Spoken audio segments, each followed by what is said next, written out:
तुम्हारे समान पुरुष मेरे लिए कोई दूसरा नहीं है। भगवान हंसने लगे, मुस्कुरा रहे हैं। सीताएं चिताएं कही प्रभु बाता, महायक कुआर मोर लगो धाता। सीताएं चिताएं कही माता,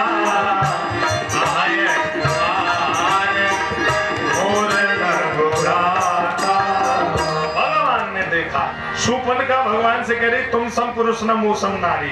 भगवान शूर्पणखा की तरफ नहीं देख रहे, भगवान सीतय चितय कहे तेरा जानकी जी की तरफ देख रहे। अर्थ क्या है? जब अविद्या हमारे जीवन में आए तो साधक को, जानकी जी है भक्ति, साधक को भक्ति से दृष्टि हटानी नहीं चाहिए। कितनी भी बड़ी विपत्ति जीवन में आ जाए, अगर हम भक्ति की तरफ देखते रहेंगे तो वो विपत्ति हमारा बाल बांका नहीं कर पाएगी। राम जी जानकी जी की तरफ देख रहे हैं, शूर्पणखा की तरफ नहीं देख रहे हैं, भक्ति की तरफ। और भक्ति परमात्मा की तरफ देख रही है जानकी जी। राम उस भक्ति की तरफ हमें देखना चाहिए जो भक्ति परमात्मा की तरफ देखती हो, तो वो भक्ति हमारा कल्याण कर सकती है। तुम सम पुरुष न मोसम नारी। अब जरा सुन लीजिए ये बात क्यों तुलसीदास जी कह रहे हैं। बहुत पुरानी बात है। विद्युत जय दैत्य बलवंता, तायन काल बलि की शंका, सो सुरपत पै कीन चढ़ाई। इतना पराक्रमी दैत्य था कि इंद्र को भी पराजित कर देता था और रावण भी उससे डरता था। रावण भी बाल बांका नहीं कर पाता था। तो जादुई विद्या में लिखा है कि शत्रु से अगर जीत ना पाए तो हम अपनी बहन या बेटी का विवाह उसी शत्रु के साथ तय कर दें, और जब वो बारात लेकर दरवाजे पे आए और पटा पे बैठा हो तो पीछे से उसका सर उतार ले। यही रावण ने किया, अपनी बहन शूर्पणखा का विवाह उसके साथ तय कर दिया। और बारात आई और पटा पे जैसे ही शूर्पणखा का पति बैठा है, रावण पीछे से गया और तलवार से उसकी गर्दन काट दी। शूर्पणखा को बड़ा कष्ट हुआ। मैं अभी अभी स्वागिन हो ही पाई कि मुझे विधवा बना दिया। हृदय में बड़ी गिलानी हुई। शूर्पणखा ने संकल्प कर लिया, अब मैं इस लंका में दोबारा कदम तभी रखूंगी। हे रावण, मैं ये संकल्प करती हूं मन में, जब तक मैं लंका की प्रत्येक नारी अपनी जैसी नहीं बना दूंगी। ये मेरा दृढ़ संकल्प है। और भगवान से कह रही है क्या?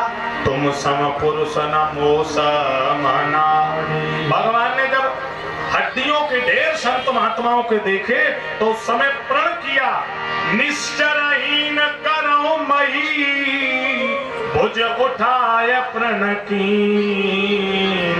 मैं निशाचरों से धरती विहीन कर दूंगा।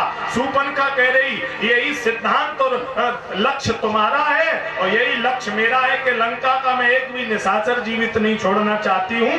तो तुम सम पुरुष न मोसम नारी, तुम सम पुरुष न मोसम नारी, संजोग विधि रचा विचारी, संजोग विधि रचा विचारी, संजोग विधि रचा विचारी। तुम जो चाहते हो वही हम चाहती, इसलिए हमारा तुम्हारा जोड़ा बहुत अच्छा रहेगा।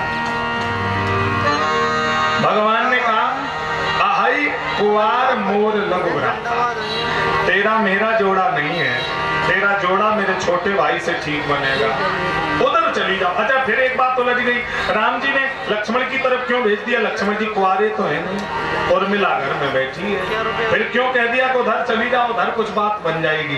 ये कथा पढ़ना बहुत सरल है लेकिन इसको समझना बहुत कठिन है। तुलसीदास जी ने कहाँ डुबकी लगाई है और कहाँ निकले हैं कोई पता नहीं है, तो समझ लीजिए। राम जी कह रहे आहाय कुमार मोर लघु भ्राता। कुमार, कुमार शब्द में दो अर्थ हैं, एक तो कुंवारा नहीं, कुंवर, कुंवर है, कुमार है। चूंकि राजा तो राजा होता, उसका छोटा भाई राजकुमार होता है, तो ये तो कुंवर है, कुंवर है कुमार। उधर चली जाओ, क्यों? उधर तुम्हारी जोड़ी सही बनेगी, क्योंकि लक्ष्मण कौन है? बोले शूर्पणखा रावण की बहनी, दुष्ट हृदय दारुण जस अहिनी। अहिनी माने क्या होता है? अहिनी माने सर्पणी, अहिनी का अर्थ है सर्पणी। और लक्ष्मण जी कौन है? आहे, आहाय, भगवान कह रहे आहाय, आहे माने सर्प होता है। तो भगवान कह रहे कि वो शेष अवतार है, लक्ष्मण है, वो सर्प है, तो सर्पणी का जोड़ा सर्प से ठीक बनेगा कि हमसे ठीक बनेगा? उधर जाओ, उधर जो पहा देखो मिलो जा करके, उधर ही चली जाओ।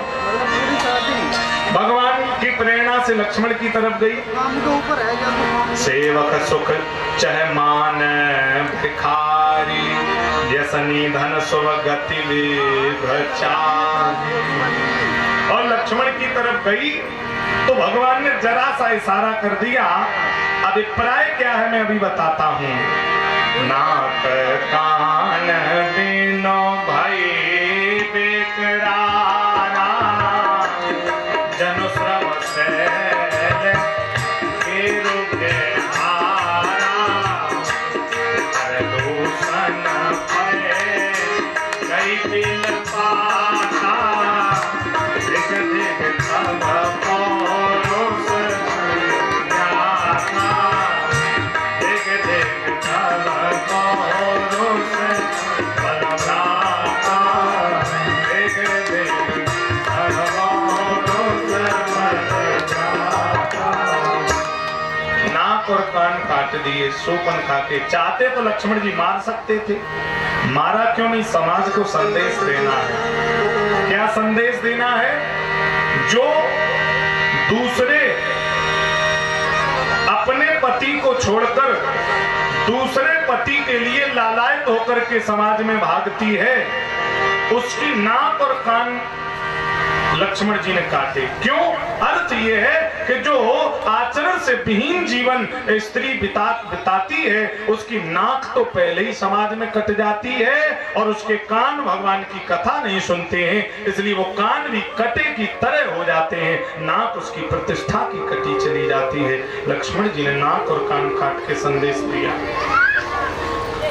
सीधी खरदूषण के पास गई है। दिग दिग तब पौरुष बलभ्रा, और भगवान से इशारा कर गई, तुम सम पुरुष न मौसम नारी। क्यों? बोले हम लाला करके यहाँ इकट्ठा करेंगे, तुम निपटाना, मिलके काम करेंगे। सबसे पहले खरदूषण तृष्णा को लाइए 10,000 महाराज, साथ में उसके निशाचर आए। शूर्पणखा आगे कर लीनी, अशुभ रूप श्रुत नासा ईनी।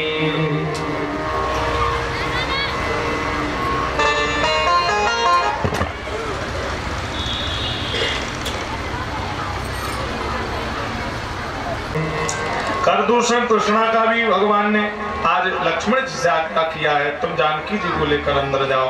भगवान अनेक रूप में बन गए हैं और सबका उद्धार कर दिया। सीधी शूर्पणखा दौड़ी है रावण के यहाँ। भैया दो तपसी राम लखन इस दंडक वन में आए हैं, इस दंडक वन में आए हैं,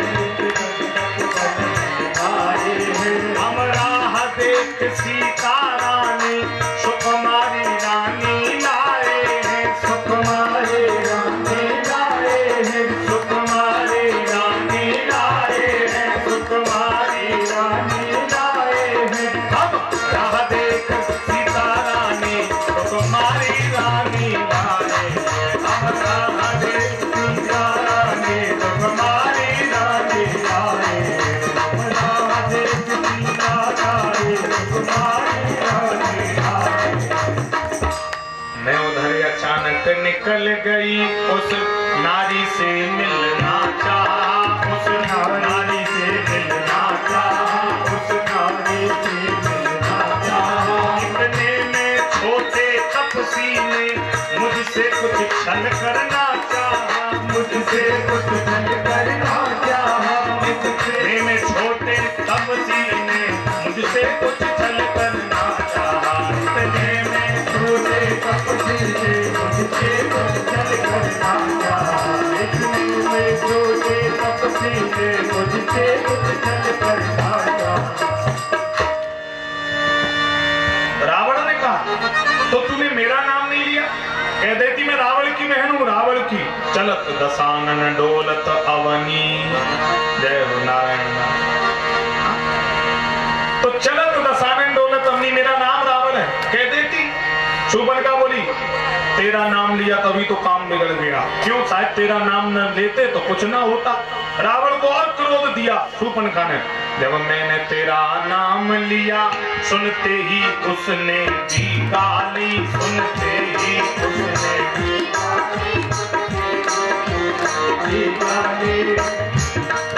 जब मैंने तेरा नाम लिया सुनते ही उसने दी गाली, सुनते ही उसने दी गाली। इतने में छोटे तपसी ने मेरे नाक पकड़ डाली, इतने में छोटे तपसी ने मेरे नाक पकड़ डाली, इतने में छोटे तपसी ने मेरे नाक पकड़ डाली।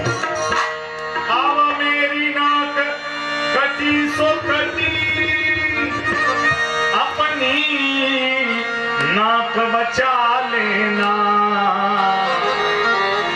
रावण ने कहा तो तू यहाँ क्यों आई? सबसे पहले खरदूषण कृष्णा के पास जाती। शूर्पणखा बोली गई तो थी, धुआं देख खरदूषण केरा, जाय सुपनखा रावण प्रेरा। सब मार दिए गए, यहाँ रावण ने स्वीकार किया है। खरदूषण मोए समबलवंता,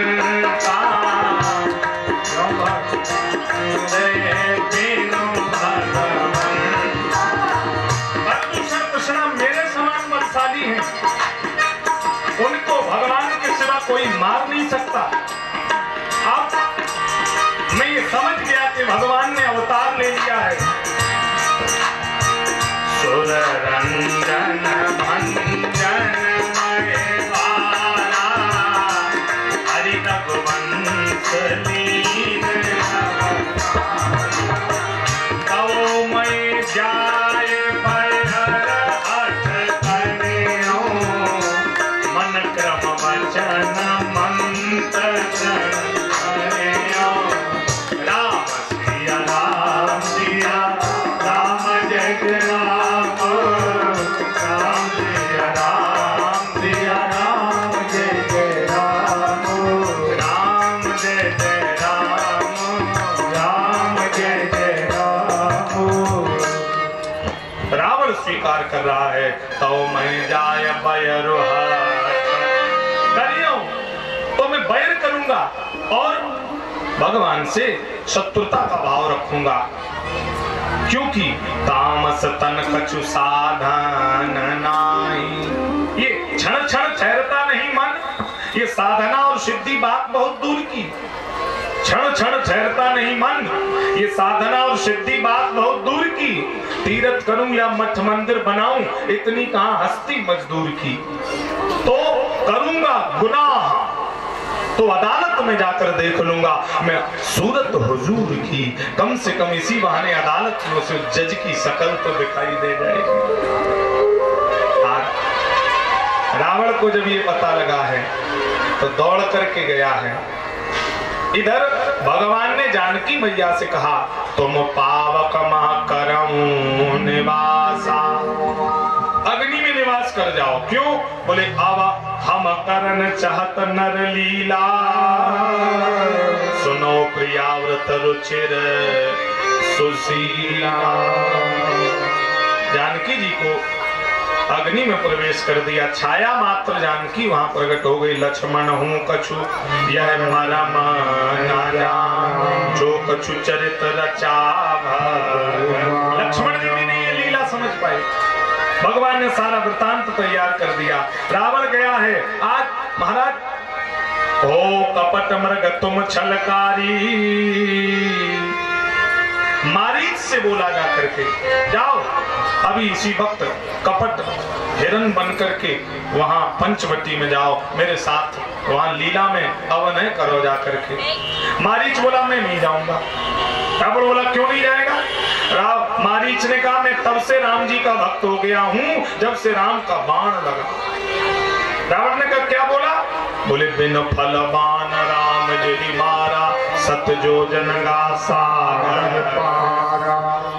बिना फल का बाण राम जी ने चलाया तो 100 योजन समुद्र के पार मारीच गिरा, मारा नहीं। अभी ये एक जगह हिरण बनेगा मेरी लीला में, इसलिए इसका जीवित रहना अनिवार्य है।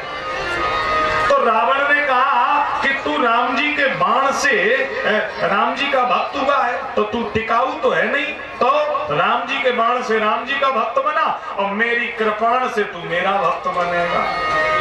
रावण ने कृपाण निकाली और कहा कि मैं तुझे जाता हुआ देखना चाहता हूं, चला जा मेरे आपके सामने से।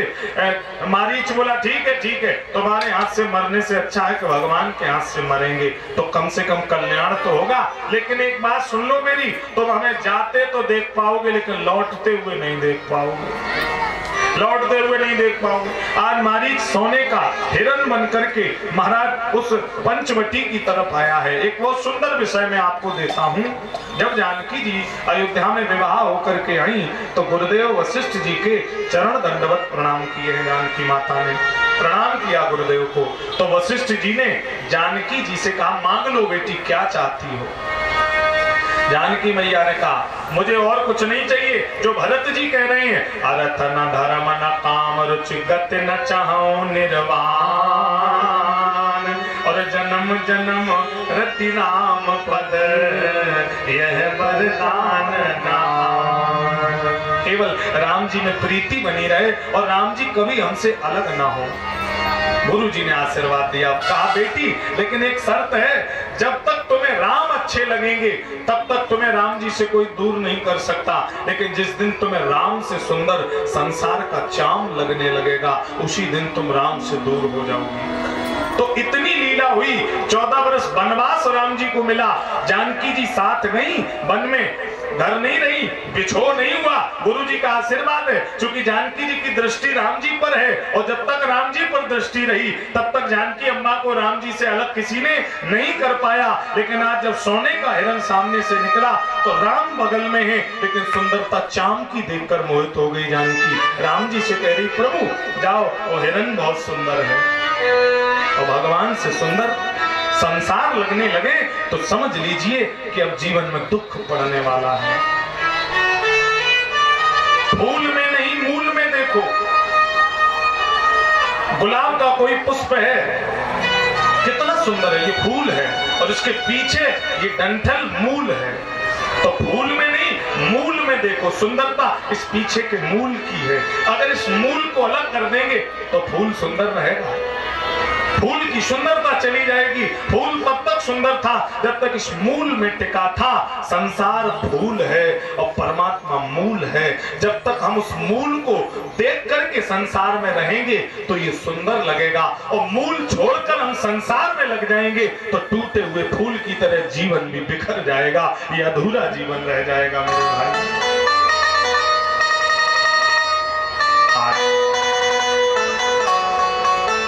बड़ा सुंदर विषय है। अनुसार निगम नीत शिव ध्यान न पावा, माया मृग पाछे सोधा। बड़े बड़े योगी मुनि जति जिनका ध्यान नहीं कर पाते हैं वो आज माया मृग के पीछे दौड़ गए। तो इसने राम जी की आवाज में लक्ष्मण मण को पुकारा है, राम की आवाज में, हा लखन,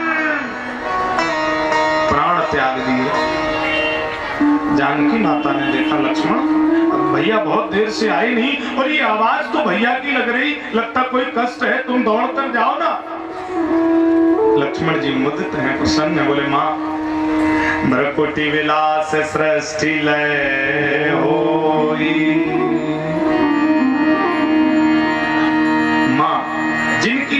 से सृष्टि पलट जाती है।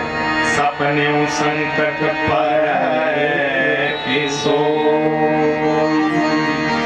इतनी बात जब लक्ष्मण जी ने कही है तो जानकी जी ने चौपाई बड़ी शंका भरी आई है। फिर सुन लीजिए, मरम वचन जब सीता बोला, हरि प्रेरित लक्ष्मण मन डोला। मरम वचन जब सीता बोला, हरि प्रेरित लक्ष्मण मन डोला। हरि प्रेरित लक्ष्मण मन डोला, लक्ष्मण मन डोला, लक्ष्मण मन डोला। क्या जानकी जी ने कहा? हरि मरम वचन सीता जब बोला, ये मरम में क्या छिपा है जिसको सुनकर लक्ष्मण जी का मन डोल गया। सुन ले ध्यान से, जानकी माता ने लक्ष्मण से कहा है क्या, अभी बताता हूं, पहले सुन लीजिए। जानकी माता कह रही है कि मैं जान गई, लक्ष्मण मैं सब जान गई, पहचान गई,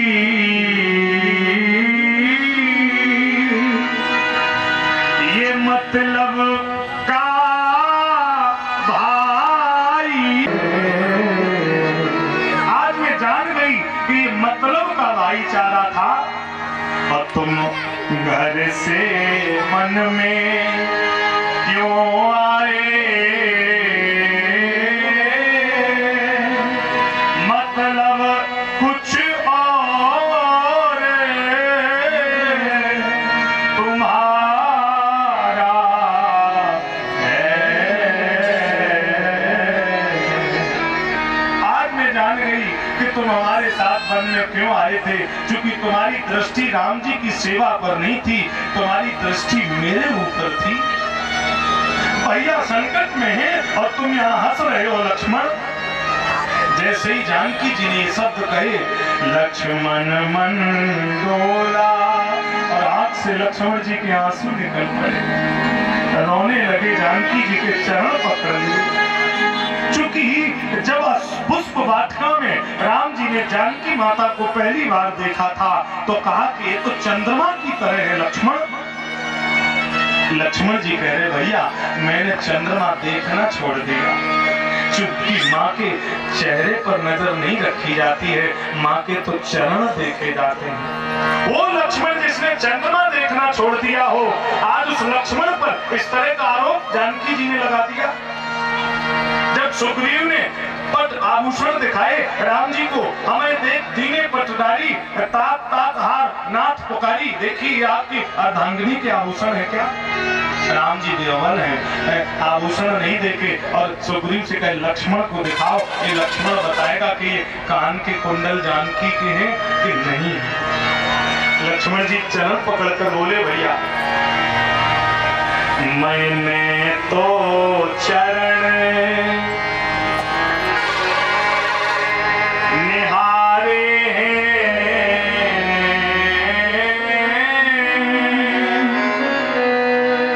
देखे मैया के कान नहीं। भैया मैं 12-13 वर्ष से आपके साथ में हूँ, मैंने माँ के कुंडल नहीं देखे, मुझे नहीं मालूम ये माता के कुंडल है कि नहीं। क्यों? मैं सेवक हूँ उन चरणों का,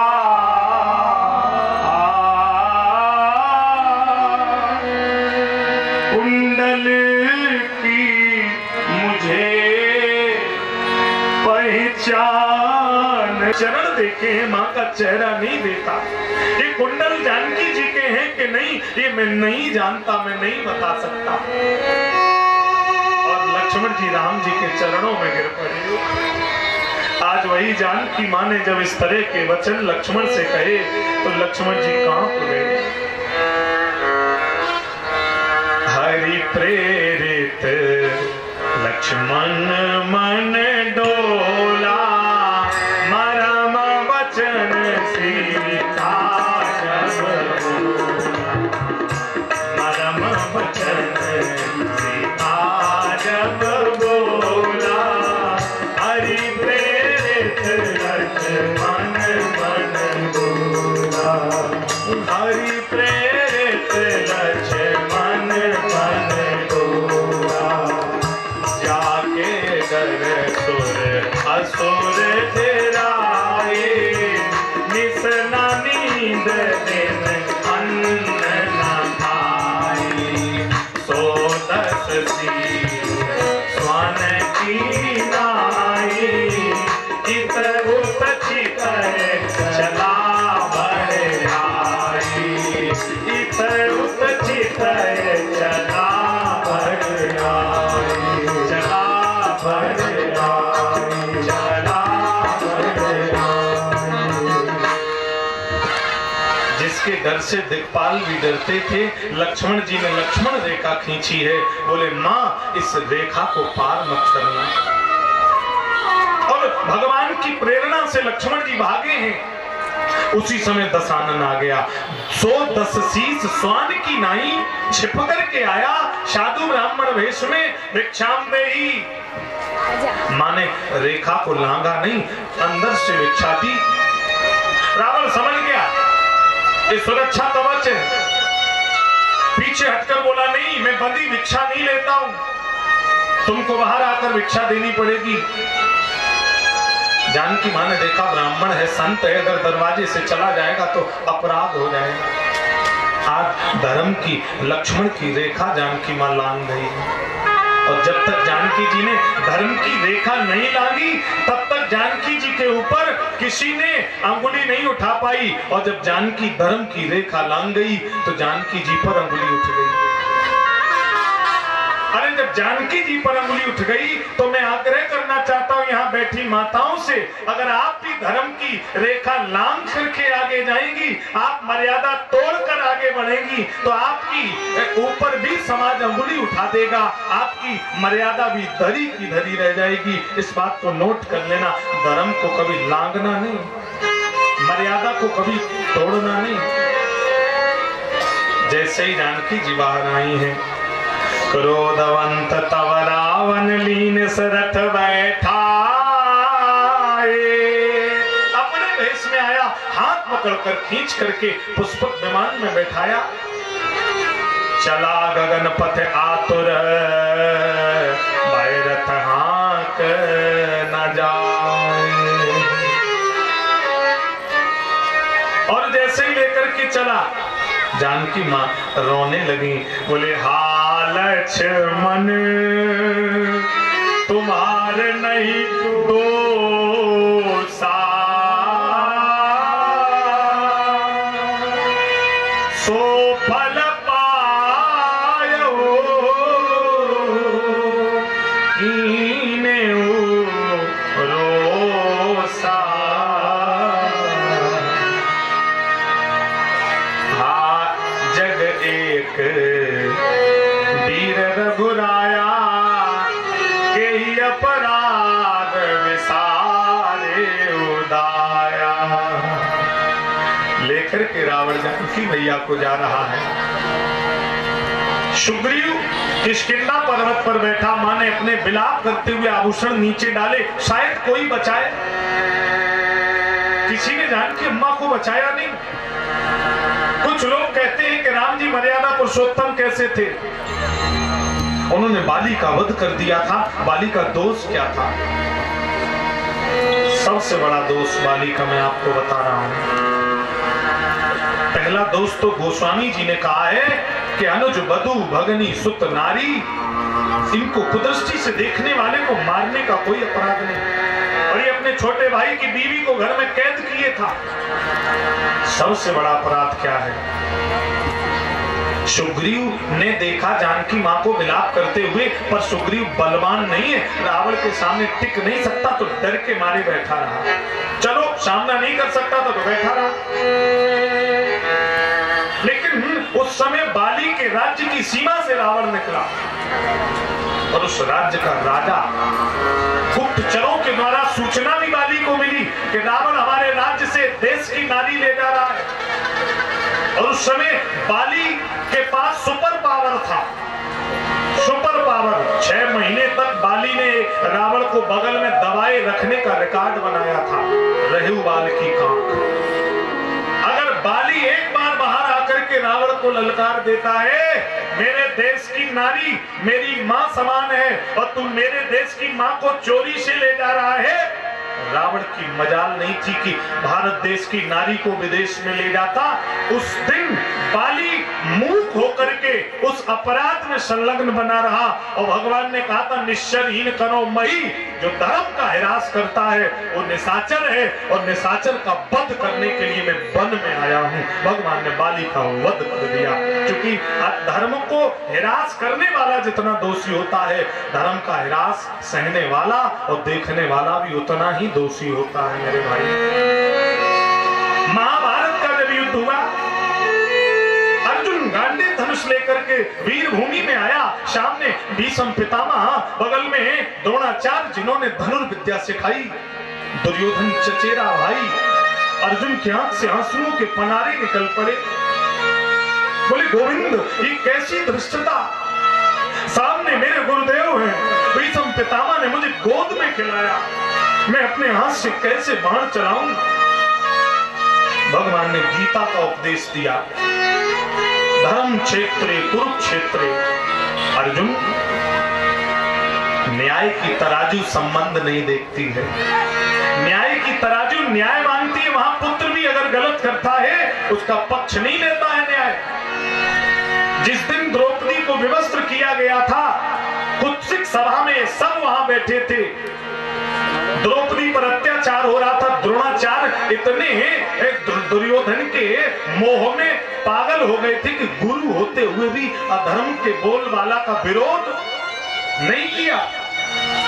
सचिव वैद्य गुरु तीन जो प्रिय बोले भय आस। राज धर्म तन तीन कर होए बेगही नास। उस दिन द्रोणाचार्य को खड़े होकर के अपनी बात रखनी चाहिए थी, चाहे दुर्योधन उससे संबंध तोड़ देता। भीष्म पितामह वहीं बैठे थे, एक बार भी मुख से वचन नहीं निकाला।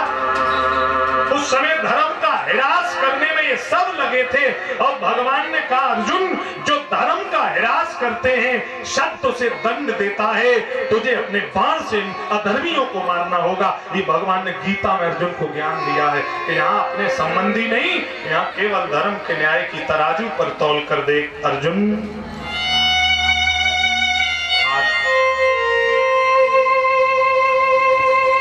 किसी ने जानकी जी को बचाया नहीं, किसी ने जानकी मैया को बचाने का प्रयास नहीं किया, लेकिन एक मांस खाने वाले आमस भोगी पक्षी ने, जिसका नाम गिद्धराज जटायु है, जानकी जी की रोते हुए शब्द सुने, दोनों पंख फैलाए और जटायु आंख में आंसू भर करके उड़ने लगे। गिद्धराज सुने आरत वाणी, रघुकुल तिलक नारी पहचान। जटायु को पक्षियों ने घेर लिया और जटायु से आग्रह किया, जटायु भैया ठहर जाओ, मारे जाओगे। तुम जानते नहीं हो इसके सामने तुम जा रहे हो कौन है? ये चलत दशानन डोलत अवनी वो रावण है जिसके सामने धरती डोलती है। तुम मार नहीं पाओगे, रहने दो। जटायु रो करके बोले, मैं जानता हूं मैं रावण को मार नहीं पाऊंगा, मैं इतना शक्तिशाली नहीं हूं, लेकिन रावण के हाथ में मारा तो जा सकता हूं, मार नहीं सकता पर मर सकता हूं, लेकिन मैं जीते जी अपनी मां का अनादर होते नहीं देख सकता हूं। ये उस समय के एक पक्षी के विचार जो मांस खाता है, उस त्रेता युग के एक आमस भोगी पक्षी के विचार देखिए। मुझे मर जाना मंजूर है। लानत ऐसी जिंदगी पर जहां माँ का अपमान होता रहे और बेटा बैठ कर देखता रहे। और गिद्धराज जटायु ने आवाज लगाई है, रे रे दुष्ट ठाड़ किन होई, निर्भय चलिस न जानिय मोई। तू निर्भय होकर कहां जा रहा है रे? खड़ा हो जा, मैं तेरे पीछे आ गया। जैसे कोई डीएम होमगार्ड को ललकार रहा हो। रावण ने मुड़कर देखा तो जोर से हंसा। एक साधारण सा पक्षी मुझे चुनौती दे रहा है। गिद्धराज जटायु ने चौंचिस मार दिदारिस देई, दंड एक भई मूर्छाते। चौंचों से प्रहार किया और एक क्षण के लिए जटायु की विजय हुई। एक क्षण के लिए रावण इस युद्ध में पराजित हुआ है। मूर्छित हो गया रावण, बेहोश होकर रावण गिर पड़ा। जटायु ने हाथ जोड़े, माँ मैं आपको यहां से लेकर के जाऊंगा। जानकी मां के नेत्र जटायु को देखकर सजल हो गए। रावण को होश आया, कृपाण निकाली। तलवार में धार एक तरफ होती है, कृपाण में धार दोनों तरफ होती है। और दोनों हाथ से पूरी ताकत से तलवार रावण ने जटायु के ऊपर चला दी। आहा, जब तक पंख फैलाए तलवार लगी, दोनों पंख कट गए, रक्त की धार निकल पड़ी। काटत पंख पराखग धरनी, सुमिर राम कर अधबोध करनी। जटायु धरती पर गिरे और आंख से आंसू चलने लगे। गुरुदेव भगवान कहते हैं मेरे बहुत सुंदर भाव, अति घायल दो परे पखना,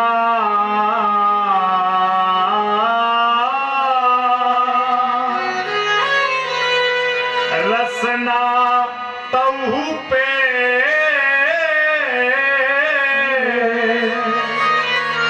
रसलाती रही,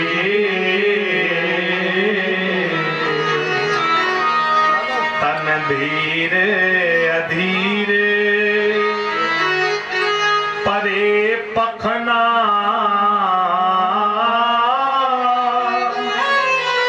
हरि नाम की प्रीत सुहाती रही।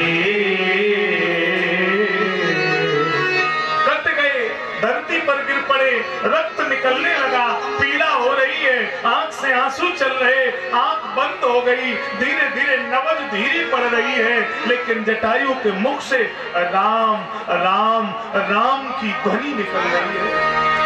हरि नाम की प्रीत सुहाती रही।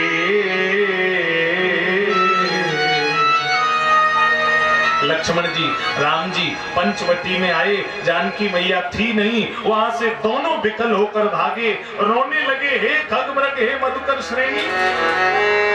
मार्ग में जटायु पड़े हैं। दूर से राम जी ने जटायु को पड़ा देखा, पहले लक्ष्मण ने नहीं देखा, सबसे पहले जटायु पर दृष्टि राम जी की पड़ी।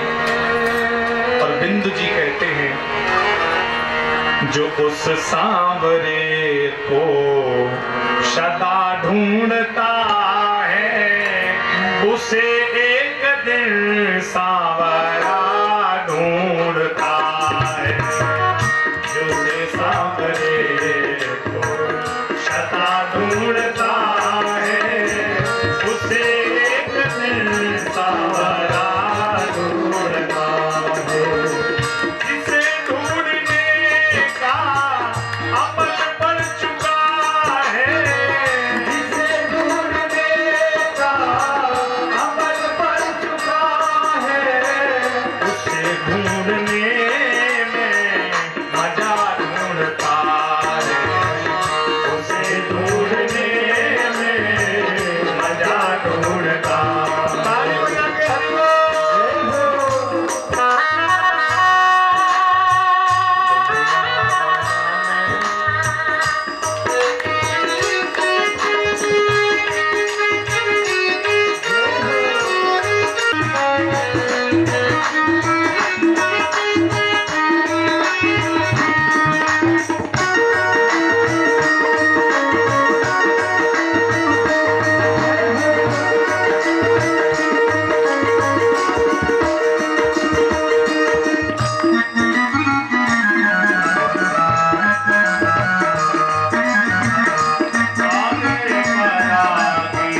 कौन है? लक्ष्मण जी धनुष बाण उठाया, दौड़ करके गए, जटायु के पास में देखा सांस चल रही है, कान लगाए, धीरे धीरे आवाज निकल रही, राम राम। लक्ष्मण जी मौन हो गए और धनुष बाण छूट कर गिरा, घुटनों के बल बैठ गए। राम जी बोले, लक्ष्मण क्या हुआ मेरे भाई, तुम कुछ बोल क्यों नहीं रहे? लक्ष्मण ने उत्तर नहीं दिया, आंख में आंसू भर आए। राम जी दौड़ करके गए, भैया भैया ये तो कोई आपका भक्त है, राम राम बोल रहा है। लक्ष्मण इससे पूछो ये हमें कैसे जानता है, ये कौन है? देख करके लक्ष्मण जी का हृदय द्रवित हो गया। जटायु ने लक्ष्मण का हाथ लगते ही उत्तर दिया, कोई भी हो मैं कहता हूं,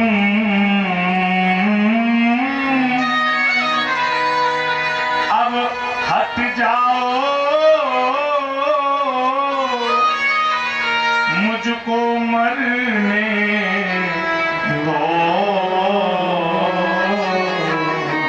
अब कोई भी हो हट जाओ, अब मुझे मरना है, मर जाने दो।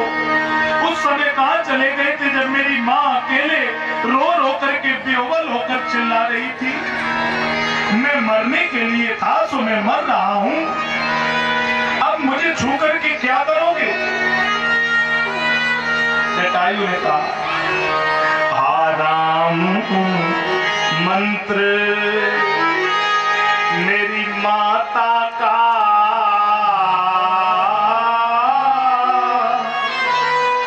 आराधन इसकी करने दो। मेरी माँ राम राम कह रही थी, मुझे राम राम कह के मरना है।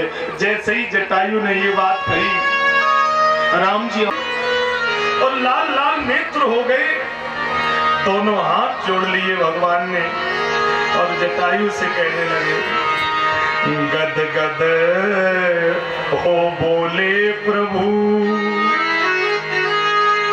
मैं ही हूं वह राम, और गिद्धराज देखो तुम्हें करता राम प्रणाम।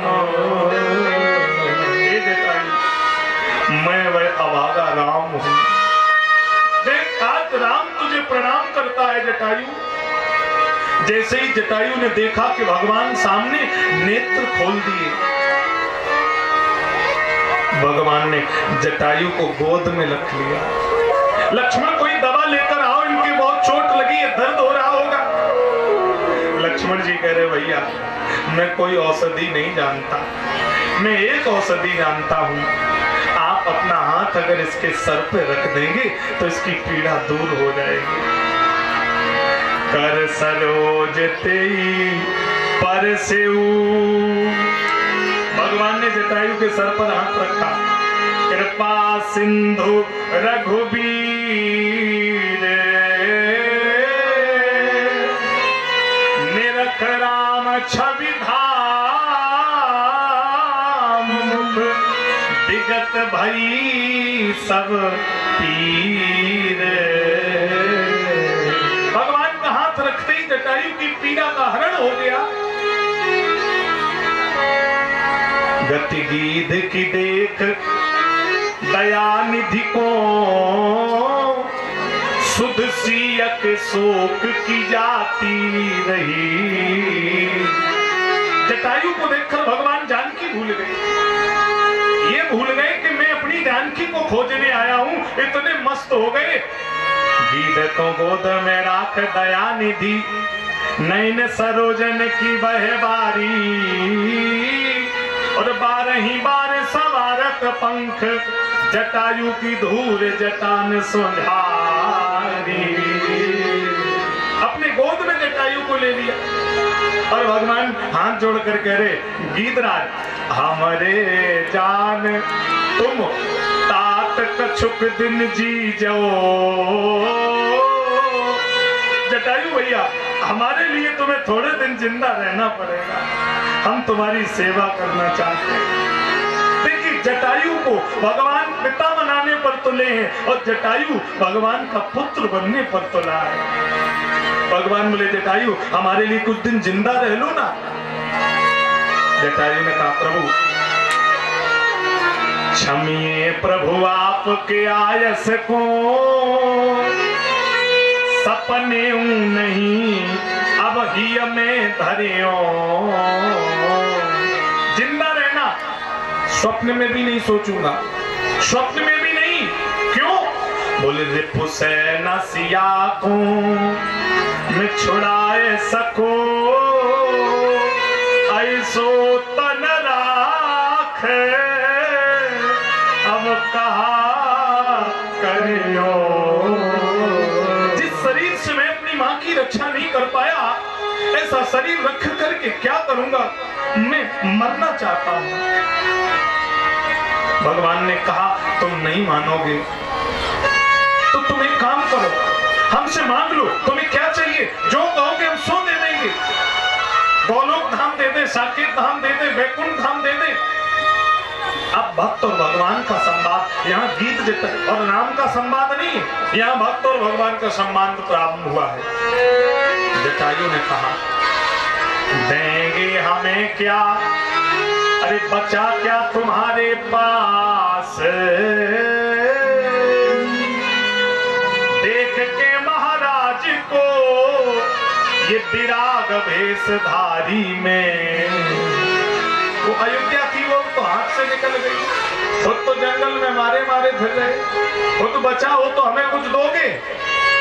राम जी रो करके बोले जानते नहीं हो कौशलेश रमेश अखिल भुवनेश वैकुंठ को बिहारी में।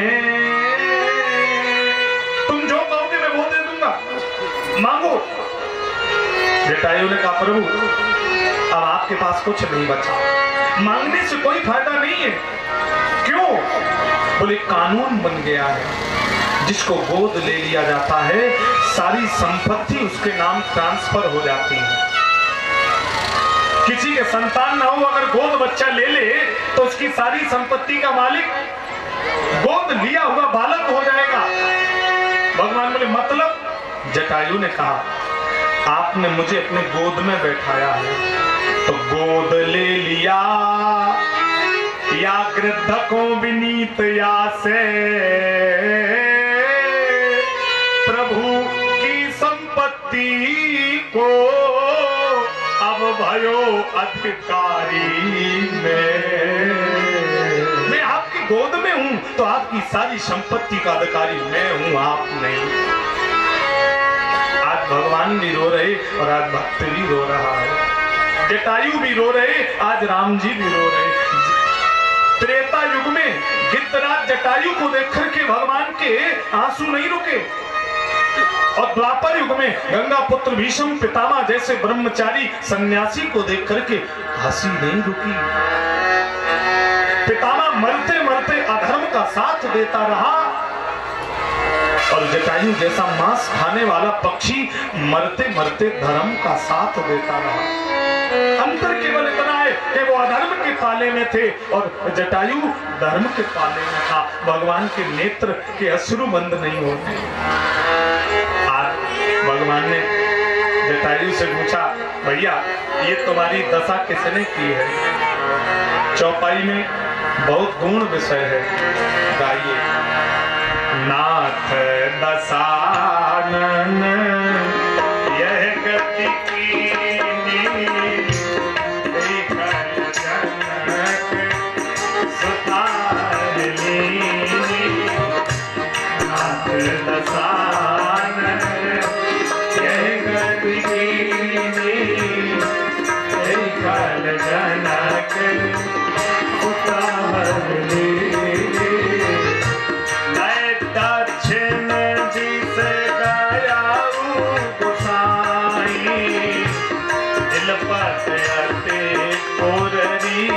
की नाई बरस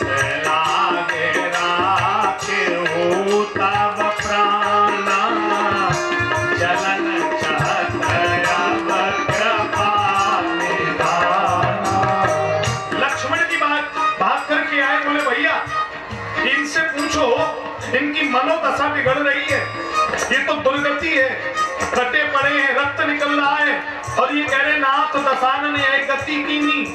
गति माने कुछ मिल गया हो, गति माने कोई पद प्राप्त हो गया हो, और ये हाथ जोड़कर कह रहे कि मैं ऋणी हूं दशानन का, ये गति हमें दशानन ने दी है। अरे ये दुर्गति है, गति नहीं है। जटायु ने कहा ये दुर्गति नहीं है लक्ष्मण जी, ये मेरी गति है। क्यों? जब तक हाथ पैर मेरे पंख सलामत थे, मेरी जिम्मेदारी थी कि मैं राम जी से चलकर के मिलने जाऊंगा। जब रावण ने मेरे पंख और हाथ दोनों काट दिए तो मैं तो पड़ा हूं, अब जिम्मेदारी मेरी नहीं थी, अब जिम्मेदारी राम जी की थी कि वो चलकर मुझसे मिलने आएंगे। ये सौभाग्य मुझे रावण ने दिया, ये गति मुझे दशानन ने प्राप्त कराई है। प्रभु आज भगवान ने जीवन में दो भक्तों का ऋण स्वीकार किया। एक तो नंबर 1 के भक्त हैं हनुमान जी, और नंबर 2 के भक्त हैं गिद्धराज जटायु। भगवान ने गिद्धराज जटायु से कहा है, जाओ जाओ अये गिद्धराज, जाओ अये मेरे धाम को तुम, पर जाते जाते अये गिद्धराज कर चले ऋणी इस राम को। तुमने हमें ऋणी कर दिया। और जब भरत जी के साथ भगवान स्वधाम जा रहे तो राम जी कह रहे हैं, भरत भाई कपिते ऋण हम नाई, भरत भाई कपिते ऋण हम नाई, भरत भाई कपिते ऋण हम नाई, भरत भाई कपिते ऋण हम नाई, हम नाई। दो लोगों का ऋण भगवान ने स्वीकार किया। आज जटायु भगवान को निवेदित किए हैं, और गीता दे हाथ जे धारे हरि रूपा, गीता दे हाथ जे धारे हरि रूपा, भूषण पट बहु पीत अनुरूपा, भूषण पट बहु पीत अनुरूपा। श्री राम जय राम, जय जय राम, श्री राम जय राम, जय जय राम, मधुर मधुर नाम सीता राम, सीता राम, पावन पावन नाम सीता राम, सीता राम, सीता राम, सीता राम, सीता राम, सीता राम। आज जटायु ने देह त्याग दी। जब जटायु ने देह त्याग दी तो भगवान ने लक्ष्मण से कहा है, हे लक्ष्मण इधर आइए, खगनायक पूज्य पिता सम थे। ये जटायु कौन है? पिता के समान है। खगनायक पूज्य पिता सम थे, इनको तारे हम खुद तर ले। जब तक पुत्र पिता का अंतिम संस्कार न करे तब तक पुत्र पिता के ऋण से उऋण नहीं होता है। लक्ष्मण, हमने और तुमने तो पिता का अंतिम संस्कार भी नहीं देख पाया, तो हम लोग तो पितृ ऋण से उऋण नहीं है। फिर बोले इनको तारे और खुद तर ले। इनको भी तारना है और खुद को भी तारना है। तो बोले पितु की न क्रिया समली हमसे, खगनायक ही की क्रिया कर ले। पिताजी की क्रिया नहीं मिली तो कम से कम जटायु की क्रिया कर ले, तो कम से कम हम उऋण तो हो जाएंगे। और ये बात ध्यान से सुन लीजिए, जब देवासुर संग्राम चल रहा था, दशरथ जी देवासुर संग्राम में युद्ध करने गए, शब्द वेदी बाण चलाया, रथ की धुरी टूट गई, रथ नीचे गिरने लगा, तो जटायु ने अपने पंख फैलाकर जटायु ने रथ को बचाया। दशरथ जी के प्राण बच गए। दशरथ जी ने कहा, जटायु तुमने मेरे प्राण बचाए, मांग लो क्या चाहिए। बदलो लेत नाही रघुवर से। जटायु ने कहा आपने मुझे भैया बना लिया, मुझे और क्या चाहिए? नहीं जटायु, मांगना तो पड़ेगा। जटायु ने कहा दशरथ जी अगर आप देना चाहते हैं तो मैं ये मांगना चाहता हूं कि जब मैं मर जाऊं तो मेरे अंतिम शरीर का अंतिम संस्कार आप अपने बेटे के हाथ से करवाना। ये बात दशरथ जी ने कैकेयी को बताई थी पूरे अयोध्या में, और कैकेयी जानती थी अगर राम राजा बन गए तो कलंक रकुल पर लग जाएगा, क्योंकि जटायु का अंतिम संस्कार करने मुझे अपने राम को वन भेजना है। ये बात कैकेयी जानती थी, इसलिए कैकेयी से बड़ा त्याग किसी का नहीं था। आज रकुल की मर्यादा बच गई है। कैकेयी माने रघुकुल रीत सदा चल आई, प्राण जाए वरु वचन न जाए। राम जी ने जटायु का अंतिम संस्कार किया है महाराज विधिवत तरीके से। श्याम गात विशाल भुज चारी, अस्तुत करत नयन भरे बारी।